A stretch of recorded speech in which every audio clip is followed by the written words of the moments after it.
కళలు ఏడు శరీరాలు రచించినది ఓషో గారు. అనువాదం చేసినది యుగంధర్ రాజు గారు. 14వ భాగము పఠనము చేస్తున్నది పద్మజ. భావము తత్వము గురించి తెలుసుకుందాం. శరీరానికి మించి మనకు కొద్దిగా తెలుసు, అది మనస్సు. అందుచేత శరీరంతో తాదాప్యం చెందకుండా ఉండే అవకాశం ఉంది. కానీ మనస్సు దాటి మనకు ఏమీ తెలియదు. మీరు ఆలోచనలను గమనించినప్పుడు మాత్రమే మనస్సు అనేది ఒక ప్రక్రియ అని, ఒక పోగు చేసుకోవడమని, ఒక మెకానిజం అని, ఒక గిడ్డంగి అని, మీ గత అనుభవాలకు, మిగతా విద్యార్జనకు, మీ గత విజ్ఞానానికి చెందిన కంప్యూటర్ అని, అంతకంటే మరేమీ కాదని మీరు తెలుసుకోగలుగుతారు. అది మీరు కాదు. అది లేకుండా మీరు ఉండగలరు. మనస్సును పనిచేయించుకోవచ్చు, దానిని మార్చవచ్చు, మీ నుంచి దానిని విసిరివేయవచ్చు. ఇప్పుడు కొత్త అవకాశాలు కూడా ఉన్నాయి. ఏదో ఒక రోజున మీ మనస్సు వేరొకరి మనస్సులో చొప్పించి స్థాపించవచ్చు. కేవలము గుండె మార్పిడి సాధ్యమైనట్లుగా ఇప్పుడు కాకపోతే తరువాత జ్ఞాపక శక్తిని మార్పిడి చేయగలిగే రోజు వస్తుంది. అప్పుడు మరణించబోయే వ్యక్తి పూర్తిగా మరణించడు. కనీసం అతని జ్ఞాపకాలనైనా జాగ్రత్త చేసి ఒక కొత్త శిశువులోకి ప్రవేశపెట్టవచ్చు. అప్పుడు ఆ శిశువు ఆ వ్యక్తి యొక్క పూర్తి జ్ఞాపకాలను కలిగి ఉంటుంది. ఆ చిన్నారి అనుభవాల గురించి మాట్లాడతాడు, కానీ అతను వాటి ద్వారా పయనించలేడు. అయినప్పటికీ అతను నాకు తెలుసు అంటాడు. చనిపోయిన వ్యక్తికి ఏదైతే తెలుసో అది ఆ చిన్నారి కూడా తెలుసుకుంటాడు. ఎందుకంటే చనిపోయిన వ్యక్తి యొక్క పూర్తి మనస్సు అతనికి ఇవ్వడం జరిగింది కాబట్టి. అది ప్రమాదకరమైనదిగా అనిపిస్తుంది. దానిని మనం అనుమతించకుండా ఉండే అవకాశం ఉంది. ఎందుకంటే అప్పుడు మన సొంత వ్యక్తిత్వం అదృశ్యమవుతుంది కాబట్టి. మనం మనసులం కాదు, కానీ అవకాశానికి కార్యరూపం దాల్చే శక్తి ఎంతో ఉందని నాకు అనిపిస్తుంది. దాని నుంచి ఒక కొత్త మానవజాతి ఉద్భవించవచ్చు. మనస్సు మనం కాదు కాబట్టి దానిని మనం గమనించవచ్చు. అది నేను కాదు. శరీరంలో కిడ్నీలా మనస్సు కూడా శరీరంలో ఒక భాగం. నాకు ఒక కిడ్నీ ఇవ్వబడినప్పటికీ నాలో ఏ మార్పు లేకుండా నేను ఇదివరకటి వ్యక్తిని. అలాగే ఏ మార్పు లేకుండా నాలో చొప్పించబడ్డ మనసుతో నేను ఇంకా అలాగే జీవించగలను. నాలో కలపబడ్డ కొత్త మనస్సుతో ఇదివరకటి ఆత్మ వలనే నేను అస్తిత్వంలో ఉండగలను. మనస్సు కూడా ఒక మెకానిజమే, కానీ దానితో తాదాప్యం మూలంగా మనలో ఒత్తిడి సృష్టించబడుతుంది. 4వ శరీరానికి సంబంధించినంత వరకు ఎరుక కలిగి ఉండడమే ఆరోగ్యం, ఎరుక లేకపోవడమే అనారోగ్యం. ఎరుకే ఆందోళన రహితం, మరి ఎరుక లేకపోవడమే ఆందోళన. ఎందుకంటే ఆలోచనల వల్ల మరి వాటితో తాదాప్యం వల్ల నిరంతరము మీరు మీ ఆలోచనలో జీవించడం వల్ల మీకు మరి మీ అస్తిత్వంలో ఉన్న సత్తాకు మధ్య ఒక అవరోధం సృష్టించబడింది కాబట్టి. మీకు అందుబాటులో ఒక పుష్పం ఉంది. దాని గురించి మీరు ఆలోచించడం వల్ల దాని గురించి మీరు ఎప్పటికీ తెలుసుకోలేరు. ఆ పుష్పం మరణిస్తుంది, మరి మీరు ఇంకా దాని గురించే ఆలోచిస్తూ ఉంటారు. ఆలోచన అనేది మీకు మరి మీ పారదర్శకమైన అనుభవానికి మధ్య ఒక తెరను సృష్టిస్తుంది. మరీ పారదర్శకం కాదు, కేవలం ఒక భ్రాంతిజనితమైన పారదర్శకం. ఉదాహరణకు, మీరు నన్ను వింటున్నారు, కానీ వాస్తవానికి మీరు నిజంగా వినడం లేదేమో. నేను చెప్పేదాని గురించి ఆలోచిస్తూ ఉంటే మీరు వినడం ఆపివేసినట్లే. అప్పుడు మీరు ముందుకు గాని వెనుకకు గాని వెళ్లరు. మీరు నాతో లేరు. మీరు మీ గతాన్ని తలుచుకుంటూ ఉంటారు, లేదా గతం నుంచి వచ్చిన భవిష్యత్ అంచనాల గురించి అయినా ఆలోచిస్తూ ఉంటారు. అంతే తప్ప మీరు నేను చెప్పేది వినరు. నేను చెప్పిన దానిని మాటకు మాటగా మీరు రిపీట్ చేయగల అవకాశం కూడా ఉంది. మీ మెకానిజం దానిని రికార్డ్ చేస్తూ ఉంది. నేను చెప్పిన దానిని అది రిపీట్ చేయవచ్చు, మళ్లీ దానిని సృష్టించవచ్చు.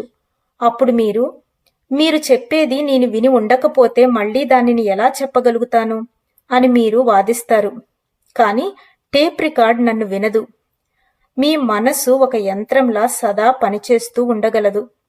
మీరు వర్తమానంలో ఉన్నా సరే లేకపోయినా సరే మీ అవసరం దానికి లేదు.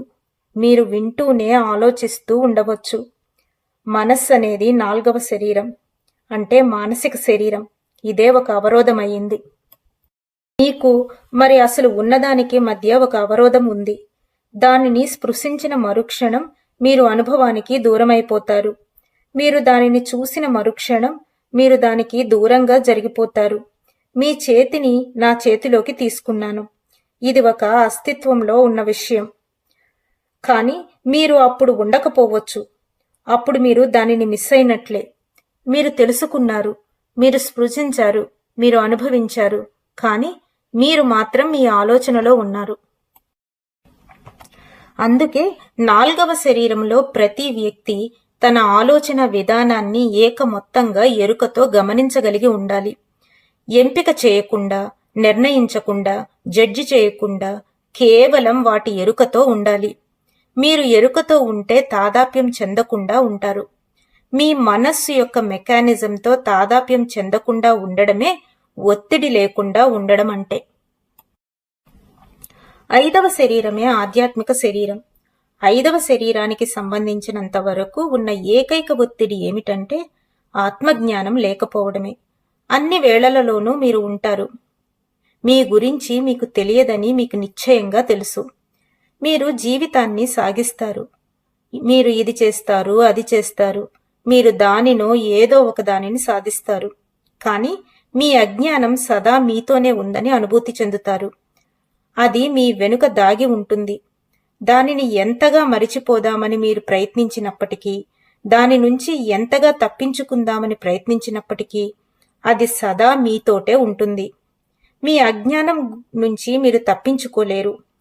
మీకు తెలియదు అనే విషయం మీకు తెలుసు. ఇదే 5వ శరీరానికి చెందిన అనారోగ్యం. మిమ్మల్ని మీరు తెలుసుకోండి అని ఢిల్లీలోని దేవాలయంలో రాసినది 5వ శరీరానికి సంబంధించినది. వారు దాని మీద పనిచేస్తారు. సోక్రటీస్ నిరంతరము దానినే రిపీట్ చేశాడు, మిమ్మల్ని మీరు తెలుసుకోండి అని. అతను 5వ శరీరానికి సంబంధించినది చెప్తున్నాడు. 5వ శరీరానికి ఆత్మజ్ఞానమే ఏకైక జ్ఞానం. తనను తాను తెలుసుకోవడం ద్వారా అతను అన్నీ తెలుసుకుంటాడు అని మహావీరుడు అన్నాడు. కానీ అది అలా కాదు.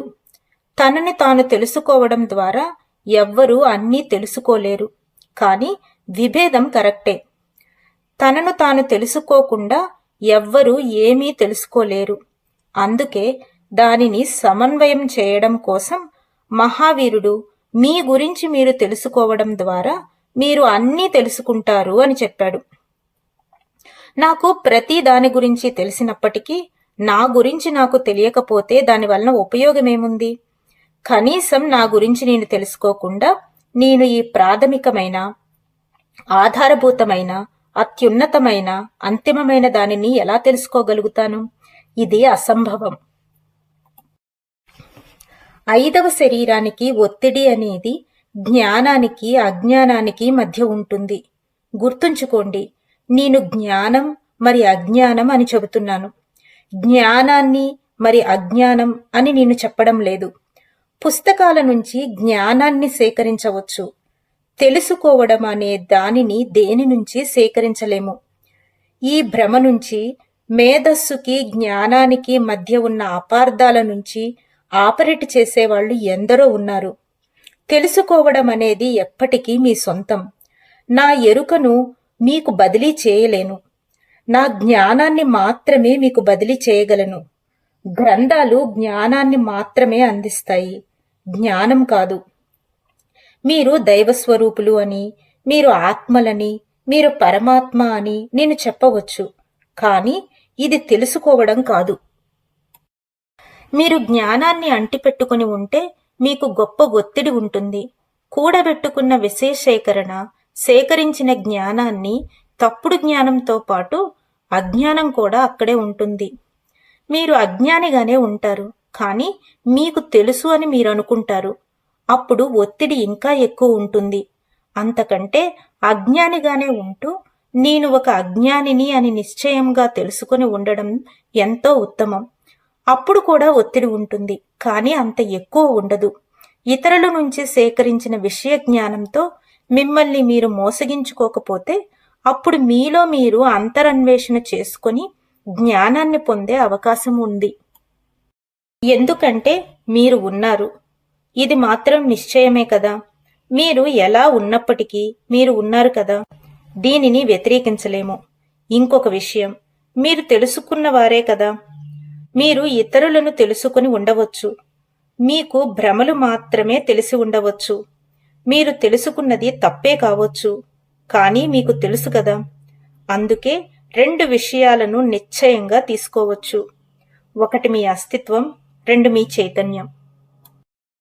కానీ 3వ విషయం ఒకటి లోపిస్తోంది.